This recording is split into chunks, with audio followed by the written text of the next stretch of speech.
Shalom, salam di dalam kasih Kristus Tuhan kita. Kita berjumpa lagi untuk sama-sama kita memberi diri kita untuk boleh merenungkan kebenaran firman Tuhan. Kalau sebelumnya kita sudah belajar bagaimana Tuhan menginginkan kita untuk memperjuangkan kasih kita kepada Tuhan.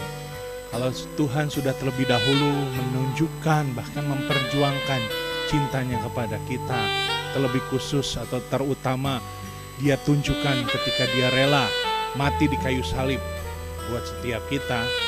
Saatnya dalam situasi seperti ini adalah bagi kita untuk menunjukkan kesungguhan kita, kesejatian kita.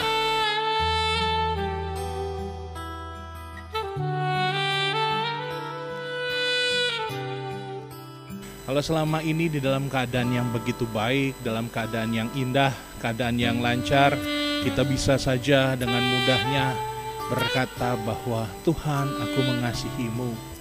Di dalam keadaan yang baik, kita dalam ibadah-ibadah kita bisa mengatakan bahwa Lord, I really love you.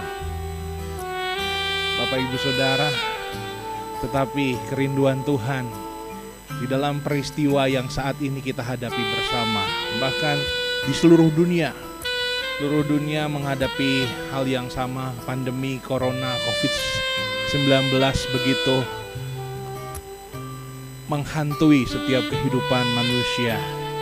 Tetapi justru di saat yang demikian, di saat seperti ini adalah kesempatan bagi kita untuk memperjuangkan cinta kita kepada Tuhan. Apakah di dalam keadaan yang berat sekalipun kita mau tetap sungguh-sungguh mencintai Tuhan kita. Dan pada kesempatan ini kita akan kembali belajar kebenaran firman Tuhan. Saya rindu membacakan kembali di dalam kitab Roma pasal yang ke-12. Saya mengajak setiap kita untuk kembali membaca firman Tuhan di dalam kitab Roma pasalnya yang ke-12 ayat yang ke-9.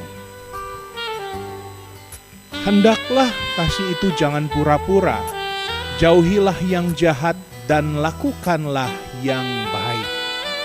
Sekali lagi, Roma pasal 12 ayat yang ke-9, hendaklah kasih itu jangan pura-pura, jauhilah yang jahat dan lakukanlah yang baik. Bapak Ibu Saudara, pesan Tuhan bagi setiap kita di hari-hari ini adalah supaya setiap kita punya cinta kepada Tuhan yang sejati, bukan yang pura-pura. Nah, sebab itu Bapak Ibu Saudara, bagaimana kita bisa melewati setiap hal yang terjadi saat ini adalah ketika kita yang pertama, kita mau memperjuangkan cinta kita kepada Tuhan. Tetapi yang kedua Bapak Ibu Saudara, hari ini kita mau belajar bagaimana cinta kita ini harus dimurnikan. Ya, cinta harus dimurnikan. Di dalam terjemahan yang lain, kata kasih itu jangan pura-pura. Di dalam terjemahan NIV mengatakan love must be sincere. Love must be sincere.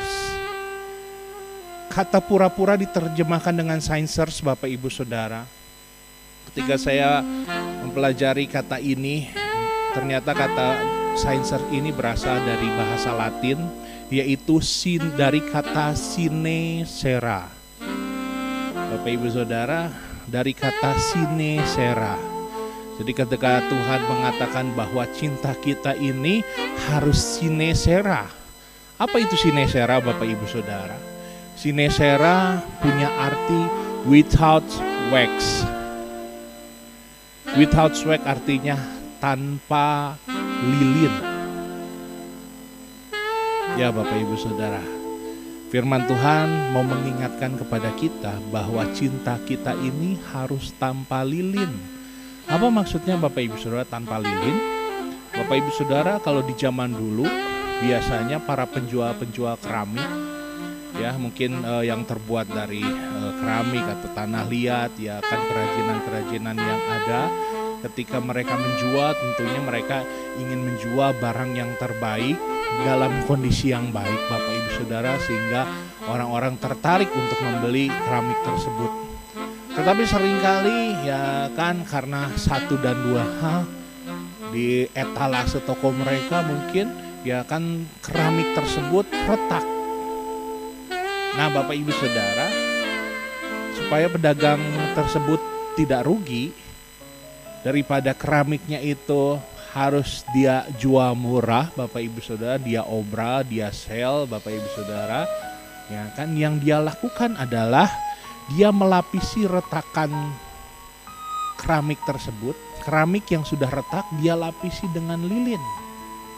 Sehingga apa yang terjadi Bapak Ibu Saudara, ya, retakan itu akhirnya tidak terlihat. Bapak Ibu Saudara, ya, pedagang tersebut untuk menyamarkan retakan yang ada di dalam keramik, dia menggunakan lilin. Tetapi ingat Bapak Ibu Saudara, sering ya kan bahwa keramik itu sekalipun dilapisi oleh lilin dan terlihat baik, tapi sesungguhnya keramik itu tidak benar-benar baik.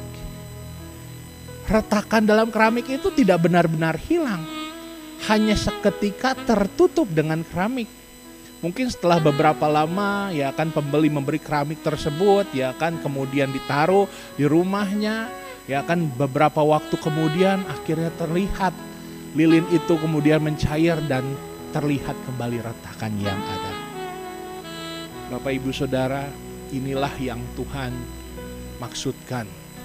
Seringkali cinta kita kepada Tuhan sama seperti keramik yang ditutupi lilin. Ada retak di sana, ada ketidaksungguhan di sana, ada kepura-puraan di sana. Bapak Ibu Saudara, kalau kita bayangkan dengan sebuah lagu, ada sebuah lagu zaman belum terlalu lama sebetulnya, cukup lama tapi tidak terlalu lama sekali, lagu dari Peter Pan Bapak Ibu Saudara, yang judulnya Topeng. Buka dulu topengmu, buka dulu topengmu, biar ku lihat wajahmu, biar ku lihat warnamu. Seringkali kita menggunakan topeng untuk menutupi jati diri kita yang sesungguhnya, untuk menutupi karakter kita yang sesungguhnya. Ada banyak anak-anak atau orang-orang Kristen kelihatan baik di hadapan hamba Tuhan, di hadapan rekan pelayanannya, atau mungkin di hadapan atasannya Bapak Ibu Saudara, tetapi di rumah dia seolah-olah dia buka itu topeng, ya, di hadapan istrinya, di hadapan anak-anaknya, nyata siapa dirinya. Bapak Ibu Saudara, saat ini adalah waktu yang tepat bagi setiap kita untuk kita tidak lagi menggunakan topeng, tetapi bukan lagi kita hidup dengan karakter kita sendiri.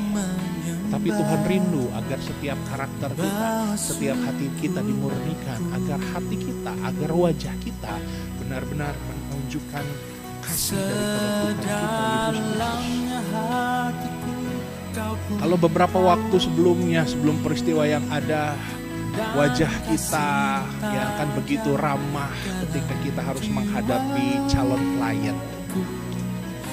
Ketika kita mempresentasikan proposal kita coba ya akan menservis ya kan calon-calon donatur, mungkin Bapak Ibu klien-klien kita, ya kan mungkin ya kan para karyawan mencoba menyenangkan hati bosnya. Bapak Ibu itu tidak salah. Tetapi yang menjadi masalah, apakah karakter kita di hadapan klien kita, apakah karakter kita di hadapan atasan kita, di dalam gereja adalah karakter kita yang sesungguhnya. Jangan-jangan selama ini ketika kita baik bagi orang luar, orang rumah kita justru tidak mengalami hal yang sama. Ada banyak hamba-hamba Tuhan, banyak pelayan-pelayan Tuhan begitu luar biasa, memimpin pujian, berkhotbah, ya akan melayani domba-dombanya. Tetapi Bapak Ibu Saudara, mungkin domba-domba yang di rumah sejenak terlupakan. Tetapi ini adalah waktu yang tepat. Mungkin saya bukan menggurui para hamba-hamba Tuhan lainnya. Saya masih harus banyak belajar Bapak Ibu Saudara, tetapi sebagai hamba Tuhan izinkan saya untuk sekedar mengingatkan kepada hamba-hamba Tuhan di luar sana. Mungkin selama ini kita juga melayani domba-domba di gereja kita begitu baik, begitu ramah, begitu peduli.